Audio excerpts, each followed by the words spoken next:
आप लोग प्रोटेस्ट पे हैं, आगे जब तक उनको नहीं हटाया जाएगा बिल्कुल, और हम ये कुश्ती का भविष्य है, ये सुरक्षित हाथों में नहीं जाएगा, तब तक हम यहीं हैं, चाहे हमें मरना पड़ जाए, जीना पड़ जाए, रहेंगे जंतर जी, मंतर नहीं कोई कंपटीशन नहीं ये धरना कंटिन्यू ये रहेगा। साल बहुत इम्पोर्टेंट है बजरंग भाई। जब भाई तक कार्रवाई नहीं देखिए, तो क्या कम्प्लीटली बिल्कुल भाई, हम कोई भी टूर्नामेंट नहीं खेलेंगे, चाहे, क्योंकि हम अपनी कुश्ती का भविष्य अंधकार में नहीं डाल सकते।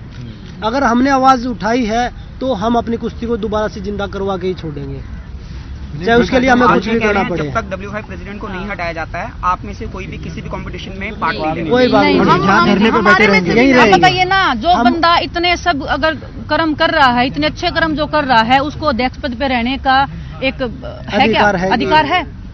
कितनी ही मैं बता रही हूँ, कितनी ही लड़कियों की स्टोरी मेरे को पता है जिन्होंने सामने बैठ के रो रो के हमें स्टोरियां सुनाई है नेशनल कैंप में, लेकिन हम कर क्या सकते हैं? बजरंग, विनेश, आपने स्पोर्ट्स मिनिस्ट्री से कोई बात करने की कोशिश की है? कुछ बात हुई है वहाँ पर? अभी हमने किसी से बात नहीं करी है, और अभी हम कॉन्फ्रेंस आप लोग पहुंचाएंगे वो चीजें, तो वो सभी देखें। हमारी रिक्वेस्ट सिर्फ प्रधानमंत्री जी से और गृह मंत्री जी से है कि हम उनसे मुलाकात करके हम अपना सारा जो आप नाम पूछ रहे थे, हम उनके सामने वो चीजें बता भी सकते हैं, और वो ही इस चीज मुद्दे को हटा सकते हैं। मतलब लड़कियों के नाम जो जिनके साथ जी जी जी बजरंग, ये भी है कि आप जहाँ तक देखा गया है कि जब कभी भी है ना खिलाड़ी फेडरेशन के अगेंस्ट में आके खड़े हो जाते हैं तो फेडरेशन उनके पीछे पड़ जाती है। ठीक है, आप लोगों तो अपने करियर के उस पड़ाव पे है कि जहाँ 1-2 साल और, बट काफी यंग जो आपके साथ अब बैठे जैसे सोनम है, अंशु है, जिनका करियर भी बहुत आगे है, वो लोग भी कहीं। आपको क्या लगता है सर, जिस तरह से शोषण हो रहा है, ये लोग वहाँ तक पहुँच पाएंगे क्या?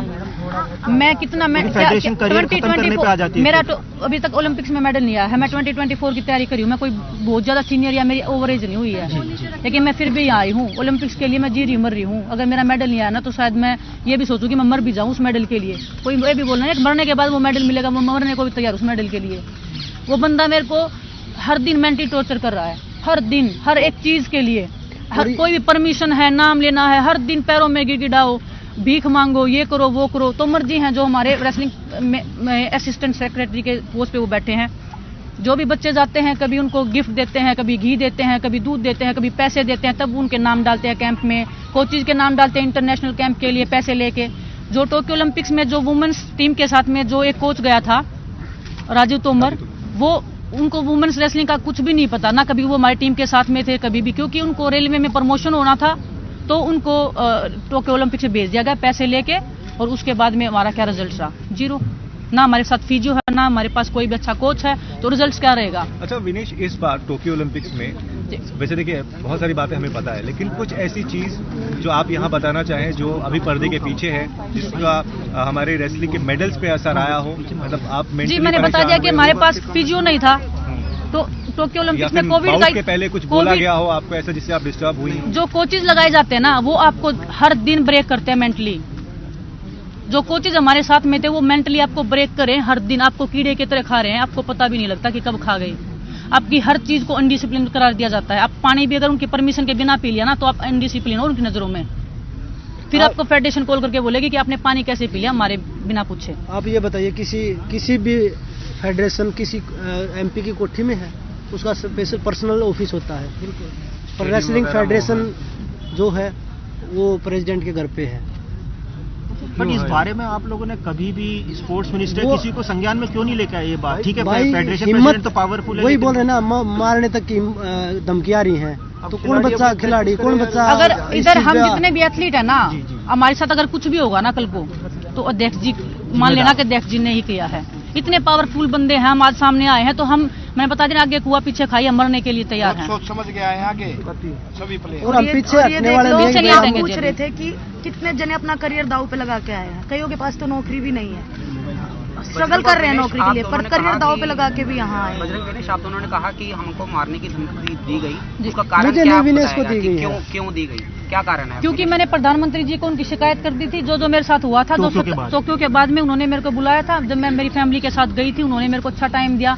मेरे को वही समझ में नहीं आता ना कि देश के प्रधानमंत्री अपने घर पे भी आपको बुलाने का टाइम दे रहे हैं, आपकी फैमिली से मिल रहे हैं, उन्होंने मेरे को मिलने तक का टाइम नहीं दिया। मेरी फैमिली ने, मेरे हस्बैंड ने, मैंने इतना रिक्वेस्ट किया। मैं बजरंग को पूछो, जब मैं मोदी जी के प्रोग्राम में गई थी, बजरंग के सामने मैं रोने लगी थी। बजरंग ने भी बोला कि सर बात तो करो, उन्होंने मेरे से बात तक नहीं की। मैंने बोला था मगर जी बालक है माफ कर दो, कोई नहीं, आप ही के बच्चे हैं, आप भी तो कुश्ती के लिए ही काम कर रहे हो। पर फिर भी बोला कि भाई नहीं, ज्यादा हवा में उड़ रहे हैं ये, थोड़ा कंट्रोल होने दो इनको। क्योंकि आपने वो इशू पीएम के सामने रेज किया जी, इसलिए तो आपको जी कि आप जाके या तो उनसे बात कर लो जाके अध्यक्ष जी से, नहीं तो आपको या तो आपका करियर खत्म ही कर देंगे रेसलिंग से, आप भूल ही जाना रेसलिंग करना, तो क्या ही होता है। फेडरेशन से नहीं, फेडरेशन के लोगों से फोन आए हमारे पास। कभी नेताजी ने डायरेक्टली कॉल करके जी धमकी- नहीं, उनके खास लोग बहुत है जिनको जरूरत ही नहीं पड़ती। मैडम, आप लोग देश की शान हैं, आप जी। गंभीर आरोप लगा रही है कि जान से मारने की धमकी मिल रही है, यौन शोषण कर रहा है अध्यक्ष। जी। तो जब आप इतनी हिम्मत जुटा रहे हैं कि आप मीडिया से बात कर रहे हैं, क्या इसकी पुलिस में शिकायत आप लोग देंगे और अब तक क्यों नहीं दी है?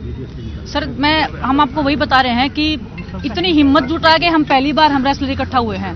सब रेसलर इतने डरते थे कि अगर हमने एक दूसरे से बात भी कर ली ना तो पता नहीं क्या ही हो जाएगा। मैंने बजरंग को बता दिया ना, क्या मतलब ऐसे ऐसे चल रहा है। करेंगे क्या पुलिस में कंप्लेंट? देखिए जितना भी होगा पॉसिबल हम सब कुछ करेंगे। अब इतना ओपन में ही आ गए हैं, क्या तो अभी अपील तो हम करेंगे कुछ नहीं प्राइम कर मिनिस्टर सकते। से या फिर स्पोर्ट्स मिनिस्टर से? यहाँ से आप लोग क्या अपील करना जी, चाहेंगे? अपील तो यही है कि स्पोर्ट्स में ऐसे लोग नहीं होने चाहिए, और इतना हैरेसमेंट जब हमने सहा है तो किसी भी स्पोर्ट्स में ऐसा नहीं होना चाहिए, सिर्फ रेसलिंग में नहीं। और प्रेसिडेंट को जी हटाना चाहिए। जो भी चीज प्रधानमंत्री